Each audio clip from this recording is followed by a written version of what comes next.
ಒಂದಷ್ಟು ಶಾಸಕರಿಗೆ ಈಗಾಗಲೇ ಸಚಿವ ಸ್ಥಾನ ಸಿಕ್ಕಿಲ್ಲ ಅನ್ನುವಂತ ಅಸಮಾಧಾನ. ಈಗ ಸಿಕ್ಕಿರುವಂತಹ ಸಚಿವರಿಗೆ ಈ ಅಸಮಾಧಾನಿತ ಶಾಸಕರನ್ನ ಅವರನ್ನ ವಿಶ್ವಾಸಕ್ಕೆ ತಗೊಳ್ಳುವಂತ ಒಂದಷ್ಟು ಪ್ರಯತ್ನ, ಆ ಜವಾಬ್ದಾರಿಯನ್ನ ಕೂಡ ನೀಡಲಾಗಿದೆ. ಇದರ ಮಧ್ಯೆ ತ್ಯಾಗದ ಮಾತುಗಳನ್ನಾಡಿದ್ದಾರೆ ಸಚಿವ ರಾಯರೆಡ್ಡಿ. ರಾಘವೇಂದ್ರ ಹಿಟ್ನಾಳ್ಗೆ ಸ್ಥಾನ ತ್ಯಜಿಸುವ ಮಾತಾಡಿದ್ದಾರೆ. ರಾಘವೇಂದ್ರ ಹಿಟ್ನಾಳ್ಗೆ ಸಚಿವ ಸ್ಥಾನ ನೀಡಬೇಕು, ನನ್ನ ರಾಜೀನಾಮೆಯನ್ನ ಪಡೆಯಿರಿ ಅಂತ ಹೇಳಿದ್ದೇನೆ ಅಂತ ಹೇಳಿದ್ದಾರೆ ರಾಯರೆಡ್ಡಿ. ರಾಜೀನಾಮೆ ನೀಡಬೇಡಿ ಅಂತ ಸಿಎಂ ತಿಳಿಸಿದ್ದಾರೆ. ಕೆಲ ಅಸಮಾಧಾನಿತರ ಜವಾಬ್ದಾರಿಯನ್ನ ನನಗೆ ನೀಡಿದ್ದಾರೆ. ಅಸಮಾಧಾನಿತರನ್ನ ವಿಶ್ವಾಸಕ್ಕೆ ಪಡೆಯೋದಕ್ಕೆ ಪ್ರಯತ್ನಗಳು ನಡೀತಾ ಇದೆ. ಇದೇ ವಿಚಾರಕ್ಕೆ ಸಂಬಂಧಪಟ್ಟಂತೆ ಬಸವರಾಜ ರಾಯರೆಡ್ಡಿ ಅವರು ಮಾತಾಡಿದ್ದಾರೆ. ಕೊಪ್ಪಳದಲ್ಲಿ ಮಾತಾಡಿದ್ದಾರೆ ಸಚಿವರು.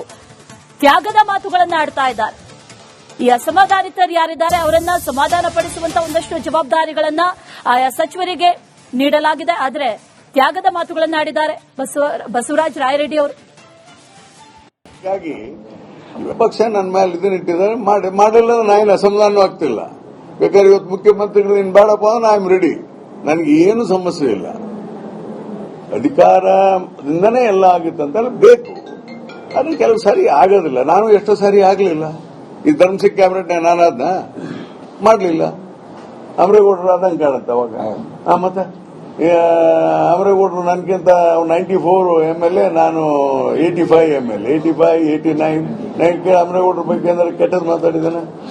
ಆದ್ರೆ ಗೌಡರು ನಮ್ಮ ಪರವಾಗಿ ಹೇಳೋದು.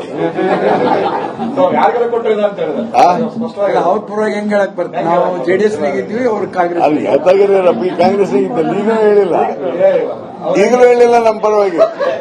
ಆದ್ರೆ ಒಳಗ್ ಕುಂತ ಆಶೀರ್ವಾದ ಮಾಡ್ಯಾರ ಬಿಡು.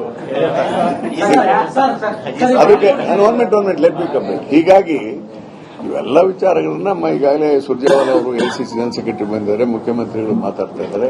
ನನಗೂ ಕೂಡ ಕೆಲವು ಜವಾಬ್ದಾರಿ ಕೊಟ್ಟಿದ್ದಾರೆ ಮುಖ್ಯಮಂತ್ರಿಗಳು, ಕೆಲವು ಇದ್ದಿದ್ದರ ಹತ್ರ ಮಾತಾಡು ಅಂತೇಳಿ. ಅವ್ರಿಗೆ ಗೊತ್ತಿದೆ ನಾನು ಯಾರ ಜೊತೆ ಮಾತಾಡಬೇಕಂತ. ನಾನು ಅವ್ರ ಜೊತೆಗೆಲ್ಲ ಮಾತಾಡಿದ್ದೀನಿ. ನನ್ನ ಕೆಲಸ ಅದು. ಆಸ್ ಎ ಮಿನಿಸ್ಟರ್ ನನಗೂ ಸ್ವಲ್ಪ ರೆಸ್ಪಾನ್ಸಿಬಿಲಿಟಿ ಇದೆ. ಮಾತಾಡಿದ್ದೇವೆ. ನನಗನ್ಸೋ ಮಟ್ಟಿಗೆ 1-2 ದಿವಸ 3 ದಿವಸ